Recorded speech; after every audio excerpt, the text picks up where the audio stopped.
It's an anomaly, man, because a lot of my peers and a lot of my friends growing up didn't have that luxury. Right. So I think the best thing for me was I got to see real love firsthand every day. And you almost get used to it that the love that's in you. I think that's why I'm so affectionate to my daughter and my lady now because that love is in me. I don't even think I'm showing love because I'm just being me because what I Mhm. grew up in. So I think that's the best thing. Welcome back to the Abundant Behavior Podcast. I'm your host, Ali Banks. And today I have my good friend Sam with me. And we'll be talking a little bit about family structure, the mindset behind being dads, and just our experience with being dads, and also talk a little bit about how we were raised and just do a little bit of compare and contrasting. But before we get into that, I just want you to introduce yourself a little bit, tell the people who you are, what I'm saying, some of the things Uh, that you do. my name is RJ Samuels, man. I'm from Houston, Texas, man. Got a barbershop business, got a baby girl, got a nice family. Me and my daughter and my lady. Been together about 3 years. Go to Norfolk State, major in computer science. 23 years old, so I ain't did too much, but fellow Houstonian in the building. That's all it is. Fellow Houstonian, y'all, everything's bigger in Texas. That's what they say, man. We different out there. It's real out there.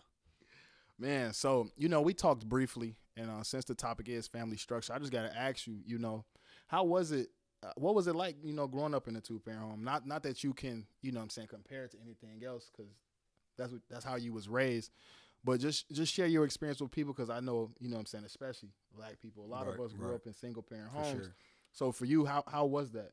Man, it's an anomaly, man, because a lot of my peers and a lot of my friends growing up didn't have that luxury. Right. So I think the best thing for me was I got to see real love firsthand every day. And you almost get used to it that the love that's in you. I think that's why I'm so affectionate to my daughter and my lady now because that love is in me. I don't even think I'm showing love because I'm just being me because what I grew up in. So I think that's the best thing that I could have had growing up that make me into the man I am today.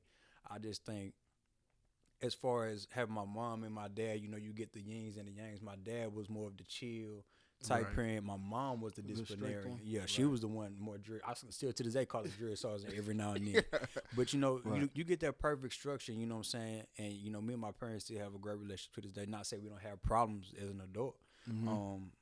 But I love them to death, and I thank them that I was even able to have two parents growing up. All right. That's dope, man. I like your response, and you hit on something key. You said that you learned how to love, and it just became a part of you, and you don't even really know that you're showing love. And I think a lot of times when there is a parent missing, even if it's not that the parent isn't at home, but the parent's in a different state, they're active, but you just not seeing that every day because whoever you're around, you start to adopt whatever it is that they are, that you Correct. start to form that. And I think some people have missing pieces and they don't realize until they get older and they start having kids and they start dealing with women, they start dealing with men. That's when they start to realize Correct. the way that I was raised really affected me. It's different. My lady grew up.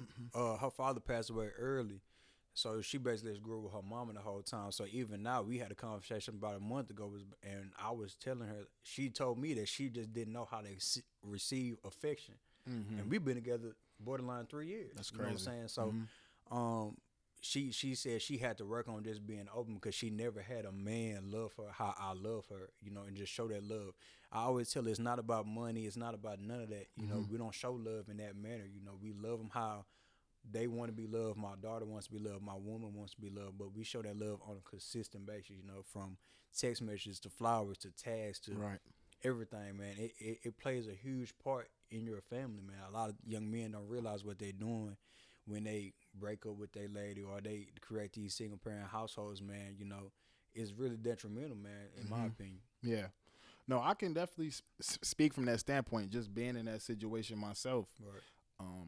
That was nothing. That was definitely not how I wanted to raise my son. For sure. That's how it is now, and I'm making the best of it. But I can just tell you that it's difficult raising a child It's in two different homes. It's tough. It's tough. It's when it just comes to little stuff like discipline, Right. little stuff like clothes. It just causes feud, conflict, and now this is something that the child's growing up in. I think I think that you have to create the most stable environment for a child that you can. Something has to be 100%. stable because that back and forth it does something to Correct. children. And me personally, man, I grew up with my mom. My dad was like around the corner. You know what I mean? Right. So it just seemed normal. I didn't really start realizing that it wasn't like a normal thing because You grew up everybody in around me Right. that's how their situation was. Right. I didn't start to see it until we had some neighbors move in next door, and it was they had their son that was my age, and they had two daughters. It was a stepdad, but their mom was there too, and I was like, this is my first time ever seeing people stay in one house, so I became infatuated with that. Right. I was like, okay, how do they live? How they doing? You know what I'm saying? Real nice house and everything like that. And so that's when I started to realize, like, oh, okay, maybe this isn't normal. It brings me to my next question. Do you think the way that somebody is raised, the single parent home, the 2-parent home, do you think that's a direct correlation to one's success? I wouldn't necessarily say success. I would probably say, well, with that question, you got to define success. You know, there's different types. You got financial success. You got, family success. You got all different types of educational success. You know what I'm saying? You have different types of success. I think within the family, I think that is a direct correlation. You know what I'm saying? But I've seen single parent young men, young women who grew up be the most financially successful person in their family. You know what I'm saying? So, I wouldn't necessarily say success, but I do think it kind of rewires your brain and kind of think differently than you would not growing up in 2-parent homes. Not to say it's pro 2-parent homes or pro single parent homes, not at all. Right. Good people is good people. You know what I'm saying? For sure. But I definitely think me coming from a 2-parent household has helped me to my success and my work ethic to create my success. My dad worked 2 jobs to this day. And I'm 23 years old. He working 2 jobs for 20 years. And I grew up around that. Just seeing a hardworking man day in and day out. My dad I was playing football on Friday nights, and my dad used to come home straight from work, straight to my game. You know what I'm saying? On a consistent basis. That's dedication. Yeah, it means a lot. You know what I'm saying? It shows how I'm saying hard work and how resilient that you have to be as a young man. For real, because that's what I seen my dad. I saw my dad, you know what I'm saying? Rest in peace to my pops. For sure. But he'll give you his last. If it's 0 degrees outside, you don't have no coat. He taking his coat off his back. Everything. He might only have $40 in his pocket, but if you need 20, he going in his pocket. So that's how I was. And I'm gonna tell you though, sometimes what we see isn't the whole thing. And like I got into a relationship with my son's mother, and I thought being a man was just being there financially, and I was missing a part, right? Because I never seen my dad and my mom affectionate with each other. So my mom was cool with he was providing for us. He was at the game. So I'm like, oh, I'm here. I'm the man. I'm here. I'm present. Right. But I was missing a part. Right. That's good. You take accountability on that. Real talk. And I was missing a part, and it just took some self-reflecting. For sure. And she was raised with, with her dad in her life. You know what I'm saying? She, her mom, but so it was like some tugging. It was some growing I had to do, but it's just what I saw for 18 years of my life, and me thinking I know everything. I had my son at 21. It just took some growing and some realization. Like that's just half of it. Right. It's another part of that. I just never seen it. Financial might be on the bottom burner of everything. This very surface level. It can be. For sure. It can be. So a lot of people say you are a product of your environment. How do you feel about that? 100% true. 100% true. Not to say you can't come out that environment. Right. Not at all. But you are who you hang around. You are what you be around. Straight up. I got an accent right now because I lived in Houston, Texas my whole life. That's a direct correlation being a product of my environment. You know what I'm saying? You from Chicago. We seen 2 different things. Like, me and you was talking about 2 weeks ago when you came got cut, and you said you never been hunting and fishing before. And never. And I do that on still to this day. Yeah, that's regular for me. Riding horses is regular for me. Cowboy boots. You said something about my cowboy boots. Right. That's regular for me. So even something as small as that is a direct correlation of your environment. Your environment. You know what I'm saying? So yeah. when you come to the social side and the more emotional side of that, I think that definitely plays a part into how you are as a adult. Yeah. No, me growing up in Chicago, it definitely gave me this edge that I had to get. I'm still trying to get rid of. It's like everybody after me. Yeah. I'm always, but that's just how, certain little things like, we don't pull in the parking spots in Chicago. Right. Back into everything. Right. You know what I'm saying? It's ingrained. It's people in Chicago that refuse to wear seatbelts because it's bailing out. Know. So, and then you move somewhere and it's hard to let that go because I had a good friend and I would tell like, put your seatbelt on. We both from Chicago. You know what I'm saying? I'm not putting my seatbelt on. She just refuses, and you in a whole different place. But it's just certain things that ingrain. But I think when most people think about you are a product of your environment, it's like I was born in the hood, raised here. This is where I gotta stay. This is where I gotta be. Right. And I think people think of it real surface level. Correct. You know what I'm saying? Because you can make it out, like you said. For sure. You can make it out because I made it out. You just got to Right. be real strategic about it, Mm-hmm. you know. And every man doesn't have that structure in their household to keep them on the straight forward from the time they graduate high school, because it's very vital. I got into trouble, but I wasn't a bad kid, Mm-hmm.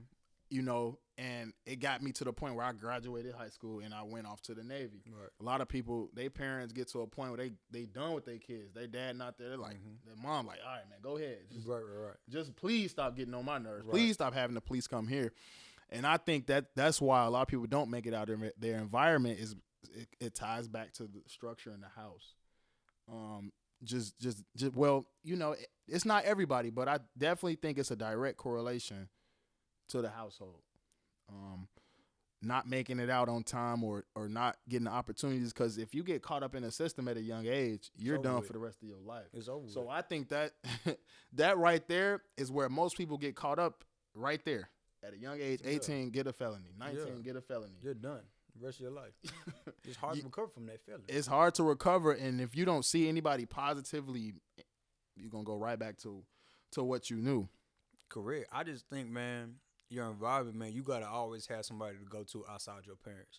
And I think That's important. Yep. I think being in a good environment helped me with that.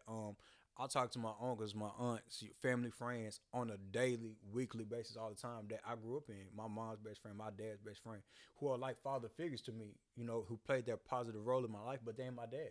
You know what I'm saying? I can't go to my dad about everything, you know. He's my dad. I love him, but my dad was a tradesman his whole life. I can't go talk to him about no computer science. Right. Straight up. No, Straight up. That's a fact. My dad, the smartest man I know in my life. I swear everything I love. He's the smartest man I know. I can't talk to him about computer science. And not to say he probably don't know about it. He's just not an expert in that. But I came up in an environment where I can go here, I can go there, I can use it. And it made me more resourceful as a young man.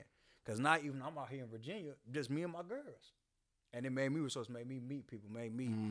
Right. It matters, man. That like environment, that environment, man, is imperative to your it takes a development. village. It takes a does. village. I'm seeing that now with my son. Yeah. It takes more than just one person. You can't For be sure. selfish with your kids. You If can't. they have great intentions for your kids, you know, they could teach them, they can mold them, they can show them. sure. You know, so For it sure. definitely takes a village. So for you, with us both being dads, man, I'm gonna let you share, then I'm gonna share. So what's the most rewarding thing about having a Man. daughter, being a father? What's the most rewarding, man? Coming home every day, seeing them girls, even me and my little daughter and my lady be laying together, man. My lady be on this side, my daughter be on this side, man. And she your twin, bro. That's my twin. That's my girl right there. Man, just seeing, you know, having something to come home to every day, you know what I'm saying, man. You know, the best thing is to build a family, in my opinion, you know, being the head of the household and being that one that they look to, man. It put a lot on your back, but, man, I wouldn't trade it for the world. I love it, man, for real. Truly. No, for real. Yeah. What you say, even if that crown heavy, you gotta wear You it. gotta wear it. You gotta wear it. It don't matter.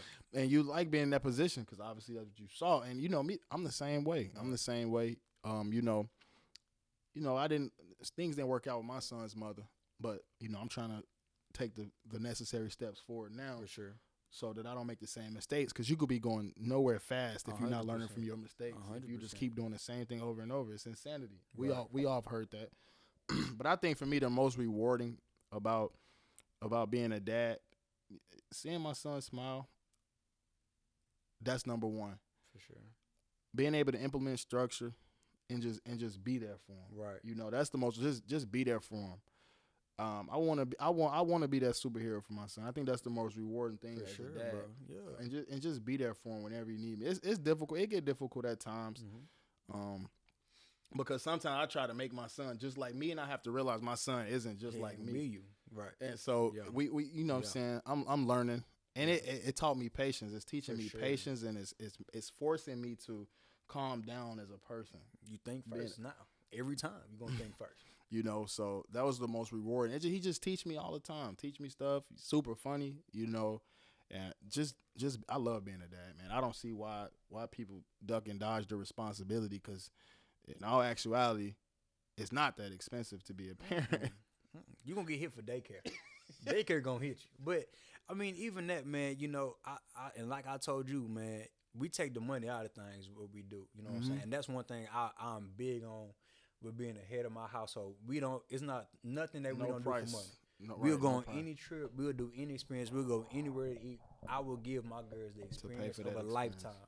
I don't care what it costs because that's gonna be there forever. We can always get money back, and I think me being that type of person for my family has helped us. I get more money to be quite frank with you. We just take the dollar everything. We just focus on being great parents and great partners to each other, 24/7. You know what I'm saying? Because how she sees the world is based on how me and her act with me and my lady act with each other. So we're her lens. So we try to keep that lens as clear as possible all the time. Man. Exactly. You know, and you just made me think of something. So it was getting to the point. I'm be a little transparent with me and my son's mother, where it was getting arguing in front of my son. He was getting older. He's starting to see it. So if anybody's watching this right now and you getting to the point where you just sticking in there solely for the kid, you know you're unhappy, you know it's toxic, it's gonna do more damage than good, it might be time to walk away. For sure. But you have to know, you have to try, you have to put a little work in, and you have to just have that conversation with yourself, talk with God. But you don't want it to get to a point where it's affecting the child negatively. Even though after y'all break up and go to different homes, it's gonna be hard. It's gonna be challenging. But to grow up, for your child to grow up and then know, like, my parents don't even like each other. That affects them even worse. That like hurts. Why not just go on about your business and have it happy on each end, and you guys try to come together? It's difficult. You can be a great parent without being together. Don't ever get that twisted. Right. You can always be a great parent not being together, but if you need to put in the necessary work for it to work, then work. Me and my lady go to counseling every week, good or bad. Every week.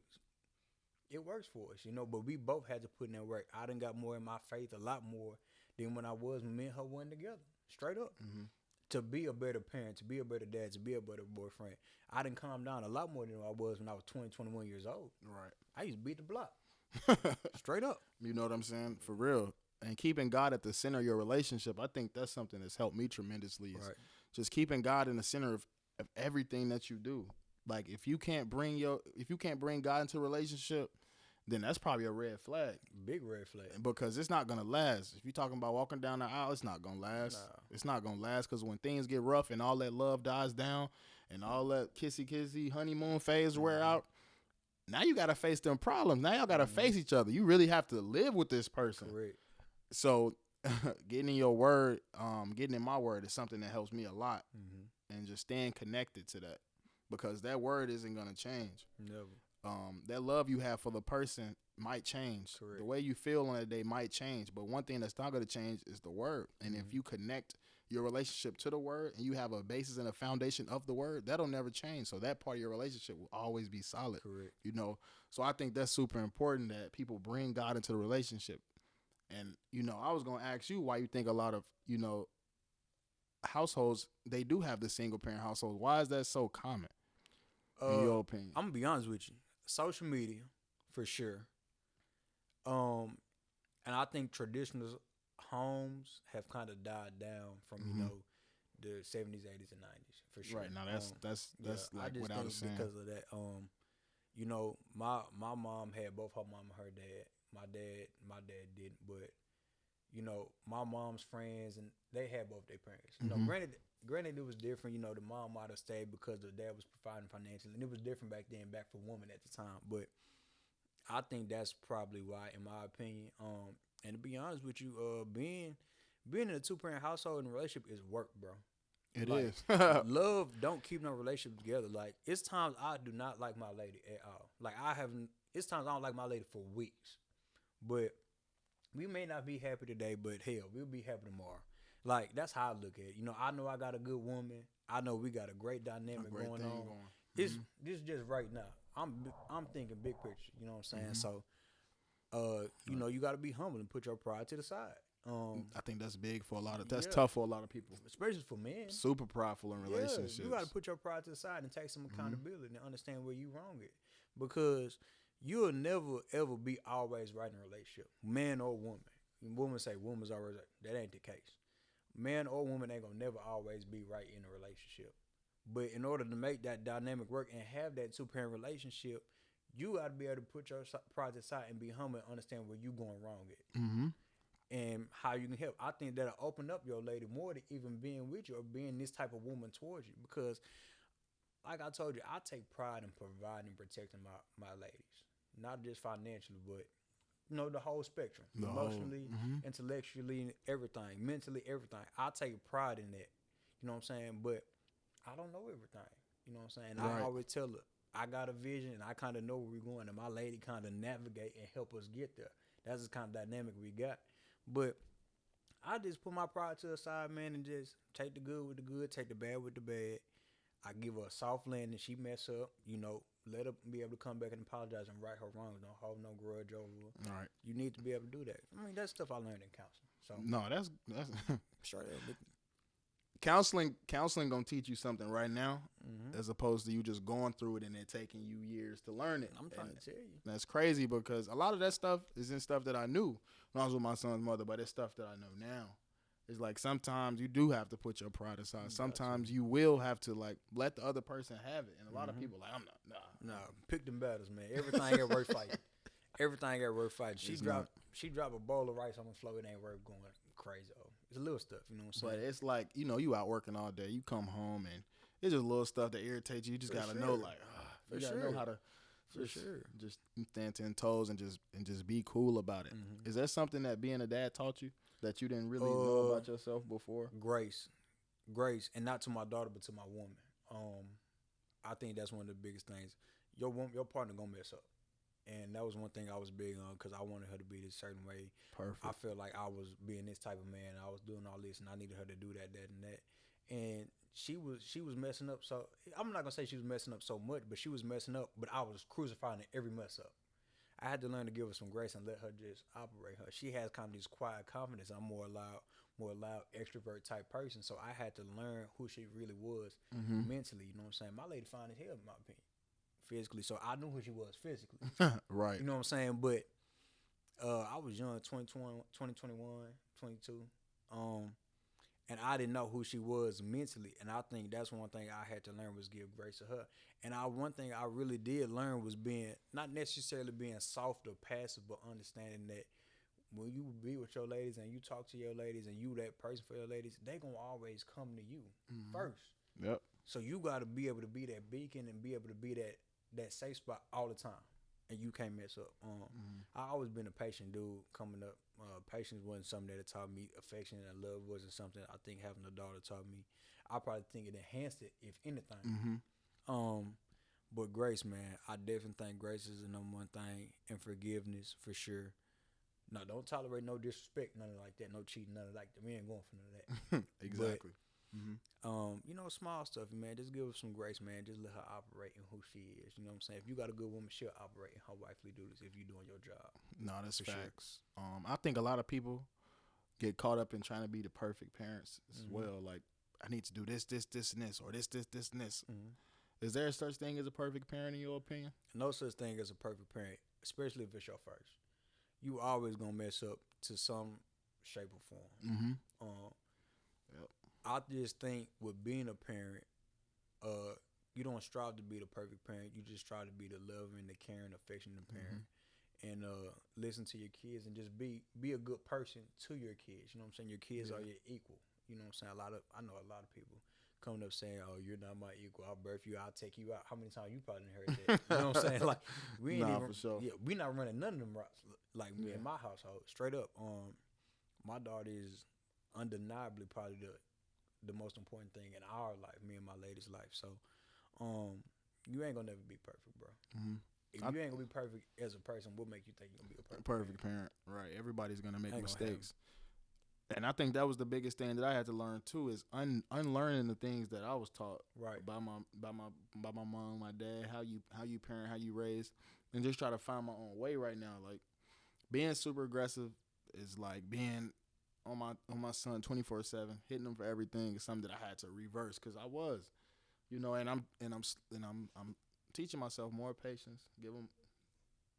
Let them mess up. Just talk to them more. I heard a podcast and it helped me out a lot. It said, for every time you scald your child, you have to praise them 2 more times. Correct. So if you scald your child 3 times, you need to praise them 6 times. Right. So it's like something that I'm trying to be more conscious of. If I tell them, hey, relax.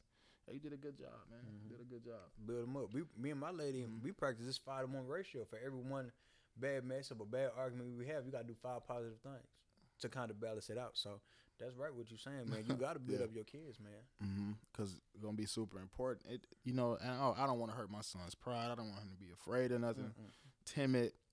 Be him. Continue to be him. Because my son definitely is like gonna be one of them ones that. Oh yeah. Because I can already tell. He gonna be great. Yeah, you gonna have to watch out for him. Yeah, he gonna be one of the boys you gotta watch out for. Yeah. Yeah, man. For you, what's the hardest part about being the head of the family? I know you talk about that, but what's the hardest part? Responsibility, man, and understanding that you're gonna always be the one they call on for anything. And sometimes, I even told my lady last night, sometimes it feels overwhelming, but I was thinking about it today, and I'm kind of glad that she calls on me when she needs this done or she feels this type of way. You know what I'm saying? Because she knows I'm her safe spot. You know what I'm saying? I'm the one, I'm dependable, I'm reliable. I say I'm responsible, and I take pride in that. But, it can be overwhelming at times because she's like, what you going to pour into you for? You know what I'm saying? But Right. I just think responsibility, man. I ain't going to say you can't mess up as the head of your household, but it got to be slim. You got to be on point. You know what I'm saying?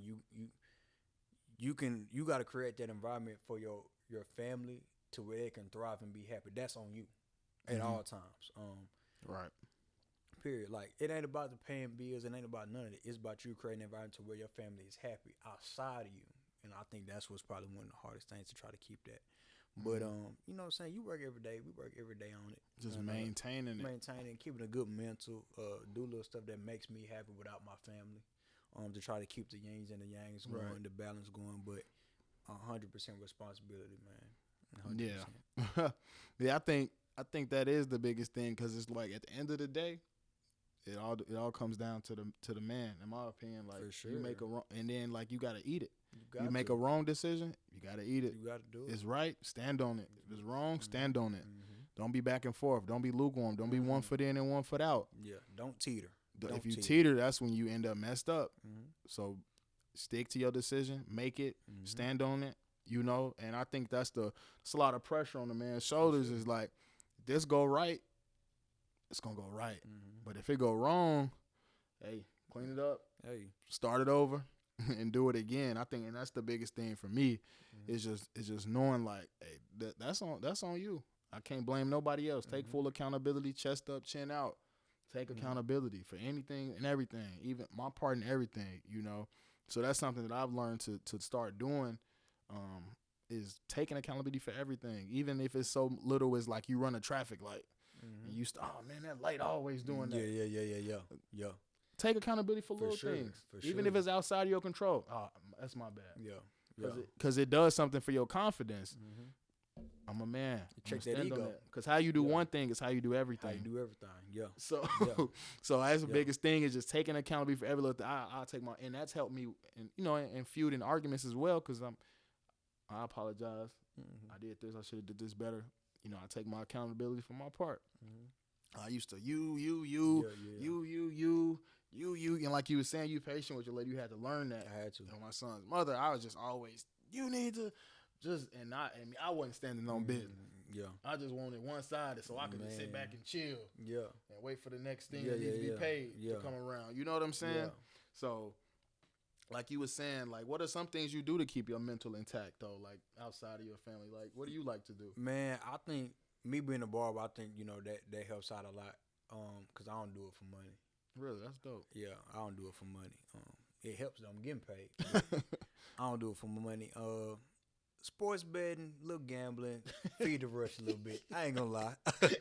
You gotta get that dopamine.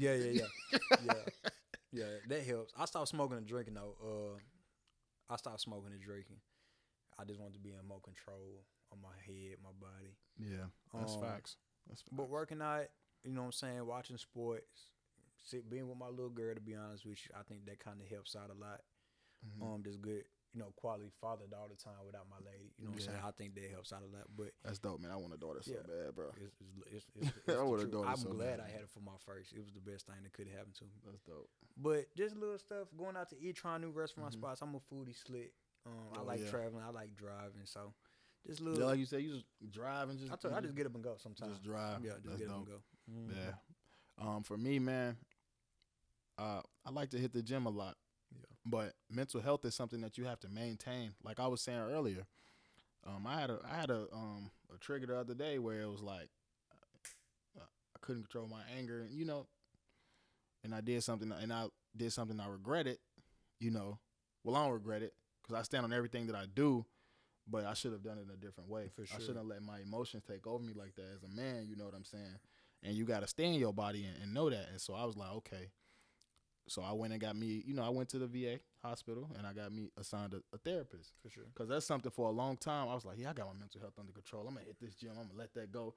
But I was like, nah, you got to really talk. Yeah. That gym, man, you not talking, man. You in there getting it in and you Yeah. feel good, Yeah, but you're yeah. not really letting it out. Yeah. So now you about to you just left the gym. I take these quiet rides home and I just think, you just thought you let all that out. Now it's eating you up again. It was gone for so I had to really get a therapist, somebody to talk to, and it's okay to do that. And I think that's what a lot of people fall short is they don't think that it's okay. I just talk to my mom about it. Nah, yeah. You gotta outsource, man. Talk to somebody who don't know you. You know what I'm saying? That can give you insight or then seen, probably what you've seen. I think that's one of the best things that probably helped us out. Was just us talking to somebody who don't know us, don't know our history, don't know two licks about us, but helping us kind of navigate through life. So I love it, man. And I done heard things from the therapist and the counselor that I don't like. About myself straight up. Ooh, it pisses me off. That hurt. Yeah, oh yeah. Especially when you like. But it's true though. Right. You know what I'm saying? And you got to kind of truth hurt. Yeah, you got to sit in it a little bit. The and truth hurts. I think that's one thing, man, I had to learn, but it helps. It helps for sure. I love it. I love it. Facts, for sure. Now, therapy is definitely vital. And I don't think that's something that's talked about a lot where we from is mental health. I'm depressed. Oh, depressed them dishes. Things like that. Yeah. But my last and final question for you, man, is there anything that you do differently with your daughter from the way that you was raised? Is there anything that you like, okay, I don't want to do that. I want to do it this way. And what could you key point? Man, one thing that me and my lady won't be doing is whooping our daughter. Okay. I don't want her to think that correction involves somebody being physical. That was my biggest thing. And we do a more not a what they call it? Gentle parenting. Yeah, but it ain't passive though. Okay. It ain't right. passive. We don't yell, we don't raise our voice at her. We let her be a kid and we let her mess up. But we don't. It's certain stuff that just we ain't going for, especially that involves safety and stuff like that. Right. For sure. Right, But right. We building a young woman. We're gonna be building somebody's wife. We're gonna be building somebody's mother. So we're gonna treat her as such. But we let her be a kid. We let her mess up, and we actually give our daughter a lot of yeses. Because if it don't inconvenience us and it ain't nothing to take out my day, but it's gonna make hers, then why not? You know what I'm saying? So that's one thing we sit on. You know what I'm saying? We don't never do anything. We don't tell anything and not tell her why we not doing it. It ain't no just because I said so. That's dead. None of that. We treated with a lot of respect. You know what I'm saying? If she was another 23-year-old who was sitting right next to me, we treated her as such. And I understand it's always a two-way street, and it's always gonna be a two-way street. I don't have no type of unconditional respect that she owes me because I'm her parent. I don't have that. You know what I'm saying? I have to show her respect from she's a newborn all the way up till she's dead. I have to show her that respect. So that's one thing I think I can probably say I do different from my parents. My parents were great parents. Especially because they from the South. You know how to... Real tough, real hard parents. And it's real. You know what I'm saying? But my parents were fantastic parents. You know what I'm saying? I do disagree with some of the parent techniques now that I am older and have a child, for sure. But I came out all right. We just want to be practicing some of the stuff they practice, which is no issue. We know to each his own. But we're definitely doing a gentle parenting thing, man, and just being real sweet to her and real loving, you know what I'm saying? Because the more yeses I give her, the more my no's mean more. Because I don't say it enough. I tell her no all the time. She gonna be no. Your no don't mean that. I'm still gonna do what I want to do.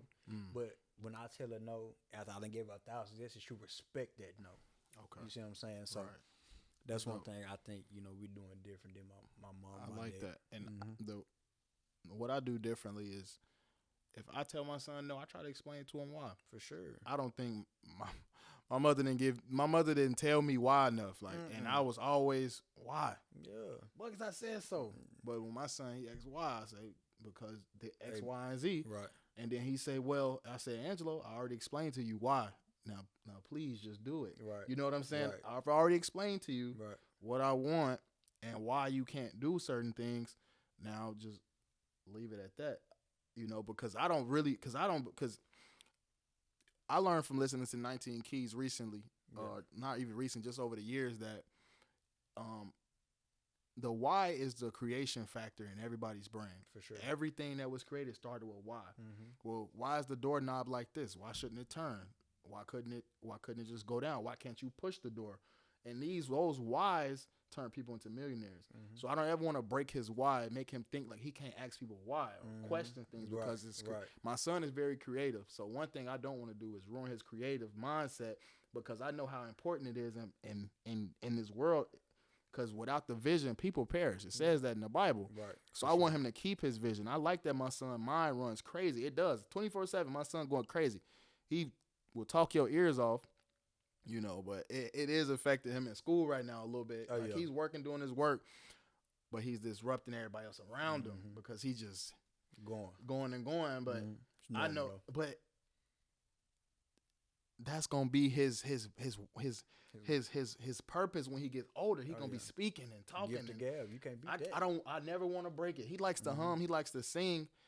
And I don't let that. Sometimes I be like, Angelo, chill. But sometimes I'm like, go ahead, do your thing, because he grew up and be a singer. And these are things that I realize that can crush kids' dreams.